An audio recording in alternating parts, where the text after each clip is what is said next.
पर यहाँ आने से पहले तो आप मुझे जानते तक नहीं थे। फिर अरे बेटी, बस ऐसे ही मुंह में शब्द फिसल गए होंगे। इनका कहने का तात्पर्य है कि पंडित जी का आशीर्वाद सदैव तुम्हारे साथ बना रहेगा। पंडित जी, ये क्या? फिर से आपकी आंखों में आंसू?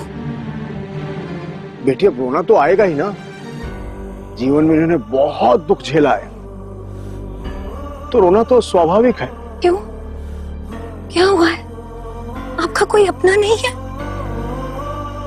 नहीं है ना, हमारी पत्नी है, हमारी बेटी है, लेकिन हमारी पत्नी अब इस दुनिया में जिंदा नहीं है। और बेटी? बेटी कहाँ है आपकी? और अब ये बात सुनती है तो झनक को भी बुरा लगता तो है, क्योंकि किसी के चले जाने से जिंदगी से और जो खालीपन होता है उसे झनक बखूबी समझती है। बेटी अभी इस प्रश्न का उत्तर देने के लिए तैयार नहीं है। बेटी, मैंने तुमसे उस दिन कहा था ना, याद है बेटी, कि पूर्वाश्रम के बारे में नहीं पूछते। अब ये संत हो चुके हैं, इनसे पूर्वाश्रम के बारे में कोई चर्चा नहीं करनी चाहिए।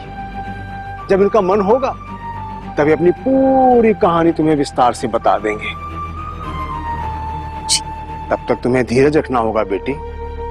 तब तक तुम्हें इनसे नृत्य सीखना होगा श्रद्धा के साथ।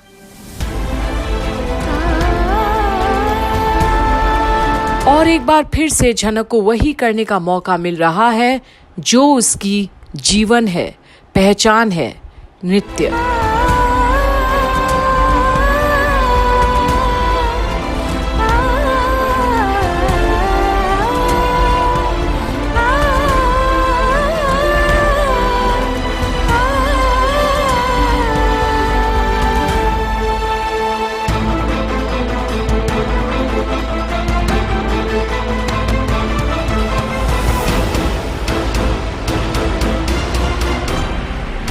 और अब बृजभूषण अपनी बेटी को वो ऊंचाइयां तक लेकर जाना चाहते हैं जहां से पूरी साम्राज्य बस अब उनकी बेटी झनक का हो और किसी का भी नहीं।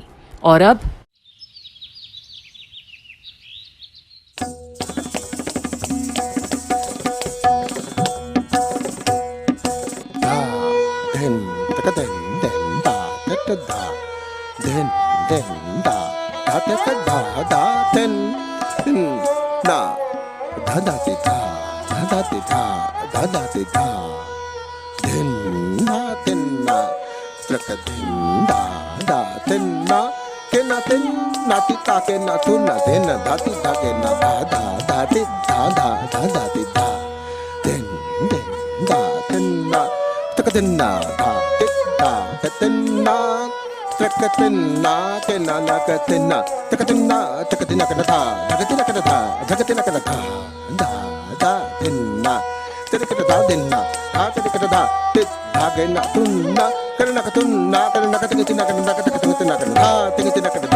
और आज बृजभूषण सालों बाद अपनी बेटी को तालीम दे रहे हैं। अपनी खोई हुई विरासत को एक बार फिर से जगाने की आस है अपनी बेटी के जरिए, जो इस बात से अब भी अनजान तो है। आखिर झनक ही तो उनके साम्राज्य की राजकुमारी है जो अब बरसों बाद एक संयोग से मिली है। वाह वाह, क्या बात है, क्या बात। जिंदगी में तुम्हें कोई नहीं हरा सकता। ये जिंदगी तुम्हारी जो बहे जा रही थी, विसर्जित होती जा रही थी, अब वो जिंदगी तुम्हारी है। आओ थोड़ी सांस पकड़ लो। नहीं पंडित जी, मैं ठीक हूँ। नहीं, ये ठीक नहीं है। तुम्हारा शरीर अभी भी कमजोर है और हम अभ्यास का वक्त धीरे धीरे बढ़ाएंगे, एकदम नहीं। मैं जितना अभ्यास करोगी तभी तो महारत हासिल होगी। जी पंडित जी। एक बात है, इंसान के मन की बात कोई नहीं पता लगा सकता। और अब बृजभूषण झनक को कुछ राज की बात तो बताना चाहते हैं, पर शायद समय अभी अनुकूल नहीं है। क्या है कि तुम्हारे दुश्मनों की संख्या बहुत बढ़ गई है, इसलिए तुम्हें अपनी पहचान सबसे छिपानी होगी। अपनी पुरानी जिंदगी को अपने पुराने कपड़ों और पुरानी चीजों के साथ भूल जाओ। हम तुम्हें सही समय आने पर पुराना लिबास पहनने के लिए कहेंगे, अभी नहीं। पर मेरे जान पहचान वाले लोग अगर उस कार्यक्रम में आ गए तो? हमने तुमसे कहा ना, तुम्हारा आधा चेहरा ढका रहेगा। तुम्हारा आधा चेहरा देखने के बाद कोई ये बात पता नहीं लगा पाएगा कि तुम झनक हो या नूतन। हम तुम्हारे नए नाम के साथ नई पहचान बनाना चाहते हैं तुम्हारी, और इसी बीच तुम्हें वक्त मिल जाएगा, अच्छा खासा वक्त मिलेगा तुम्हें तैयारी करने का। भाई सबसे दूर रहोगी तभी तो वो सब कर पाओगी ना जो तुम करना चाहती हो। लेकिन जो मेरे शुभ चिंतक हैं, जो मुझसे प्यार करते हैं, जो दोस्त हैं मेरे, उन्हें इस हादसे के बारे में जानकर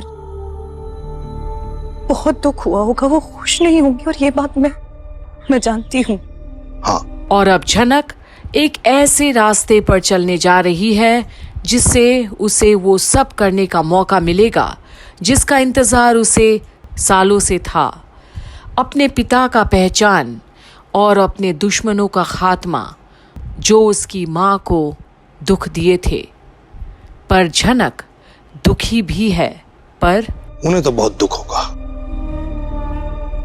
क्योंकि वो पहले से ही मान चुके हैं कि तुम मर चुकी हो।